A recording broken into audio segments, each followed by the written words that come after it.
Ketika ribuan warga Dili berjalan menuju pemakaman Santa Cruz pada 12 November 1991, dunia mengira peristiwa itu hanyalah prosesi duka biasa. Namun dalam hitungan menit, prosesi itu berubah menjadi salah satu insiden pelanggaran HAM paling terdokumentasi di Asia Tenggara. Yang membedakan Santa Cruz dari insiden kekerasan lain selama pendudukan Indonesia di Timor Timur adalah satu faktor struktural yang kritis. Seluruh kejadian terekam kamera oleh jurnalis Inggris Max Stahl, dan rekaman itu kemudian mengubah posisi diplomatik Indonesia secara fundamental. Untuk memahami mekanisme yang menghasilkan tragedi ini, kita perlu menelusuri terlebih dahulu arsitektur politik yang melatar belakangi kehadiran Indonesia di Timor Timur, sebuah kehadiran yang sejak awal bersifat kontroversial secara yurisdiksi internasional. Timor Timur berada di bawah kolonialisme Portugis selama lebih dari 400 tahun, sebuah lintasan sejarah yang sepenuhnya berbeda dari wilayah-wilayah Nusantara yang dijajah Belanda, sehingga ketika Indonesia memproklamasikan kemerdekaan pada 1945, Timor Timur tidak termasuk dalam entitas baru tersebut.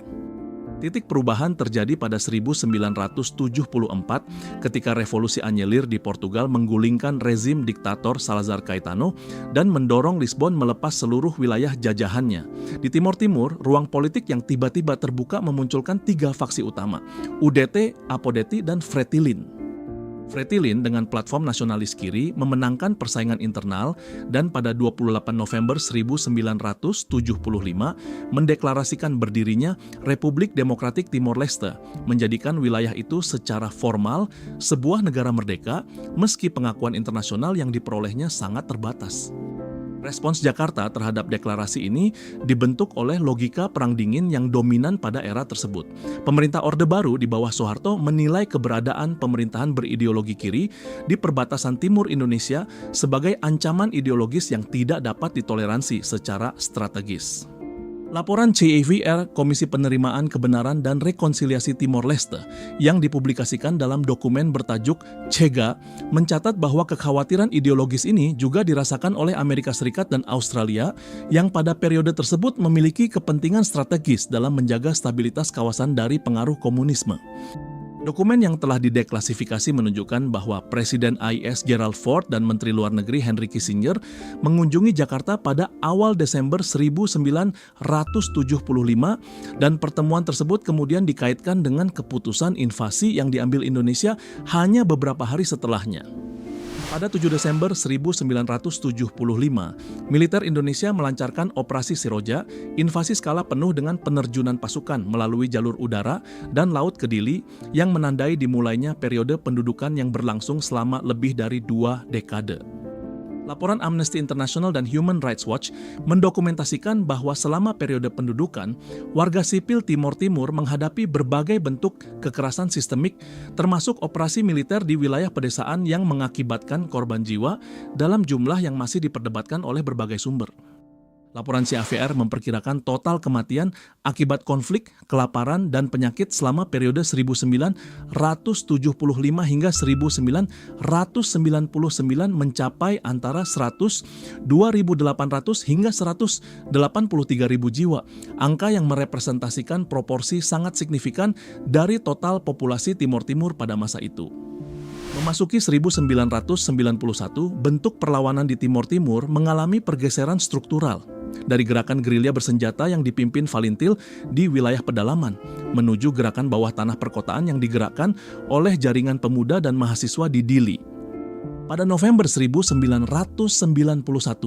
sebuah delegasi dari Parlemen Portugal beserta sejumlah jurnalis internasional dijadwalkan mengunjungi Dili untuk mengobservasi langsung kondisi hak asasi manusia di wilayah tersebut, kunjungan yang disambut antusias oleh kelompok-kelompok pro-kemerdekaan yang telah menyiapkan agenda aksi damai. Kunjungan itu kemudian dibatalkan oleh pemerintah Indonesia yang menolak kehadiran salah satu jurnalis dalam rombongan. Pembatalan ini memicu ketegangan dan menurut laporan Amnesty International, aparat kemudian melakukan tindakan keras terhadap sejumlah aktivis pro-kemerdekaan di Dili. Puncak eskalasi terjadi pada 28 Oktober 1991 ketika aparat menyerbu gereja Motael di Dili, tempat sejumlah pemuda berlindung. Dalam insiden tersebut, seorang pemuda bernama Sebastião Gomes ditembak dan meninggal dunia. Peristiwa yang menjadi pemicu langsung dari rangkaian kejadian 2 minggu berikutnya. Dalam tradisi Katolik yang dipegang mayoritas warga Timor Timur, misa peringatan kematian diselenggarakan sekitar 2 minggu setelah seseorang wafat. Komunitas aktivis memutuskan bahwa misa arwah Sebastião Gomes akan sekaligus menjadi momen pernyataan sikap kolektif yang bersifat damai. Pada pagi hari 12 November 1991, sekitar pukul 6 Masen, ribuan warga berkumpul di gereja Motael untuk mengikuti misa. Setelah misa selesai, massa bergerak berjalan kaki sejauh sekitar 2 km menuju pemakaman Santa Cruz tempat Sebastião Gomes dimakamkan. Berdasarkan kesaksian jurnalis asing yang ikut dalam prosesi, termasuk Max Stahl dan jurnalis Amerika Amy Goodman, perjalanan itu berlangsung tertib. Massa membawa spanduk bertuliskan Viva Timor-Leste dan Viva Xanana, dan tidak ada indikasi persiapan konfrontasi fisik dari pihak demonstran. Laporan International Commission of Jurists mencatat bahwa di tengah perjalanan menuju pemakaman, sempat terjadi insiden antara sebagian demonstran dan seorang perwira intelijen Indonesia berpakaian sipil yang berakhir dengan penusukan terhadap perwira tersebut, sebuah fakta yang penting untuk dicatat dalam rekonstruksi kronologi ini. Yang perlu kita perhatikan secara analitis adalah bahwa insiden tersebut terjadi di lokasi berbeda dari pemakaman, dan massa secara keseluruhan tetap melanjutkan prosesi.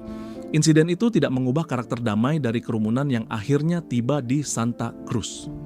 Di pemakaman Santa Cruz, massa terkonsentrasi di area sempit antara tembok tinggi pemakaman dan jalan raya, sebuah konfigurasi fisik yang secara struktural menempatkan ribuan orang dalam posisi tanpa jalur evakuasi yang memadai ke segala arah. Kemudian, menurut rekaman Max Stahl dan kesaksian berbagai saksi mata yang kemudian dikompilasi oleh Human Rights Watch, formasi pasukan militer Indonesia tiba dari ujung jalan dan mengambil posisi menghadap kerumunan tanpa prosedur peringatan bubar atau tembakan peringatan ke udara yang lazim dalam protokol pengendalian massa. Pasukan kemudian membuka tembakan langsung ke arah massa. Dalam rekaman yang berhasil diabadikan, terlihat jelas bahwa tembakan dilakukan tanpa perintah bubar terlebih dahulu dan diarahkan ke kerumunan yang tidak bersenjata, menghasilkan kepanikan massal di antara ribuan orang yang terjepit di ruang sempit tersebut. Jurnalis Amerika Alan Nairn yang bersama Amy Goodman mencoba berdiri di depan massa sebagai perlindungan simbolis mengalami pemukulan dengan popor senapan yang mengakibatkan retak pada tengkoraknya. Goodman sendiri mengalami kekerasan fisik dan ancaman dari aparat, namun keduanya selamat. Di antara korban yang teridentifikasi secara internasional adalah Kamal Bamadaj, seorang pelajar berkewarganegaraan Selandia Baru yang menjadi salah satu warga negara asing yang tewas dalam insiden tersebut, sebuah fakta yang kemudian memperkuat tekanan diplomatik dari negara-negara barat terhadap Jakarta. Berdasarkan investigasi Amnesty International, International Commission of Jurists, dan Human Rights Watch, jumlah korban tewas diperkirakan antara 250 hingga 271 orang, dengan sekitar 250 orang lainnya dilaporkan hilang, angka yang jauh melampaui pengakuan resmi awal pemerintah Indonesia. Pemerintah Indonesia dalam pernyataan resmi awalnya mengakui sekitar 19 korban tewas, kemudian merevisi angka tersebut menjadi sekitar 50 dengan klaim bahwa pasukan bertindak dalam kondisi terancam oleh kerumunan yang dianggap provokatif, sebuah narasi yang langsung dipertentangkan oleh rekaman video dan kesaksian puluhan saksi mata internasional. Faktor yang mengubah seluruh kalkulasi diplomatik pasca Santa Cruz adalah keberhasilan Max Stahl mengamankan rekaman videonya dari penyitaan aparat. Sadar akan nilai dan risiko yang ia pegang, Stahl mengambil keputusan yang kemudian menjadi bagian penting dari sejarah jurnalisme investigatif. Stahl mengubur kaset rekaman tersebut di dalam tanah pemakaman Santa Cruz itu sendiri. Sebuah keputusan logistik yang tepat karena gundukan tanah segar di area pemakaman tidak akan menimbulkan kecurigaan dari aparat yang melakukan pemeriksaan.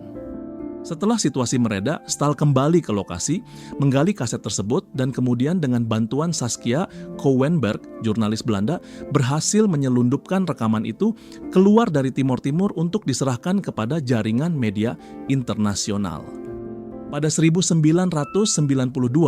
rekaman tersebut ditayangkan di Inggris melalui dokumenter berjudul Cold Blood: The Massacre of East Timor yang diproduksi Yorkshire Television, menjadi audit dokumen visual pertama yang secara langsung memperlihatkan kepada dunia apa yang sesungguhnya terjadi di Santa Cruz.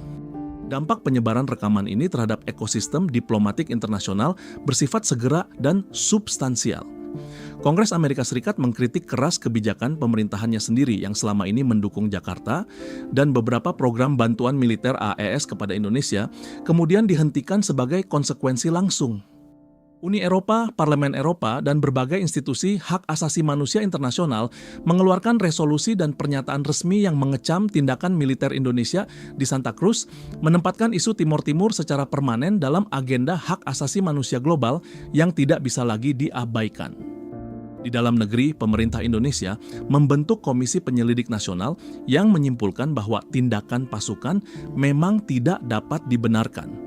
2 perwira militer kemudian diadili melalui mekanisme peradilan militer, namun hukuman yang dijatuhkan dinilai oleh pengamat internasional tidak proporsional dengan skala pelanggaran yang terjadi. Tekanan internasional yang terakumulasi pasca Santa Cruz menjadi salah satu faktor yang memperkuat gerakan pro-kemerdekaan Timor Timur dalam jangka panjang. Ketika Orde Baru runtuh pada 1998 dan B.J. Habibie mengambil alih kepresidenan, momentum untuk penyelesaian status Timor Timur menjadi tidak terelakkan secara politis. Pada 30 Agustus 1999, di bawah pengawasan United Nations Mission in East Timor, UNEAM, referendum bersejarah diselenggarakan. Hasilnya definitif, 78,5% rakyat Timor Timur memilih kemerdekaan penuh, menolak tawaran otonomi khusus dalam kerangka Indonesia. Pasca referendum sempat terjadi gelombang kekerasan baru yang direspons dengan intervensi pasukan internasional di bawah mandat PBB. Pada 20 Mei 2002, Timor Leste resmi menjadi negara merdeka dengan Xanana Gusmão sebagai presiden pertamanya, mengakhiri 27 tahun pendudukan. Mempelajari mekanisme institusional dari tragedi Santa Cruz memberikan kita pemahaman yang lebih presisi tentang bagaimana keputusan militer yang tidak terkontrol oleh protokol akuntabilitas yang memadai dapat menghasilkan konsekuensi yang jauh melampaui kalkulasi awal para pengambil keputusan. Rekaman Maxtal membuktikan bahwa dalam era modern, transparansi dokumentasi memiliki kapasitas untuk meruntuhkan narasi resmi yang dibangun tanpa bukti yang dapat diverifikasi secara independen, sebuah pelajaran yang relevan bagi setiap institusi yang mengoperasikan kekuatan koersif tanpa pengawasan eksternal yang fungsional. Tragedi Santa Cruz juga menunjukkan bagaimana ketiadaan mekanisme mitigasi konflik yang berfungsi baik dalam bentuk jalur negosiasi sipil maupun protokol penggunaan kekuatan yang proporsional dapat mengubah insiden yang seharusnya dapat dikelola menjadi pelanggaran yang meninggalkan jejak rekam dalam sejarah internasional secara permanen.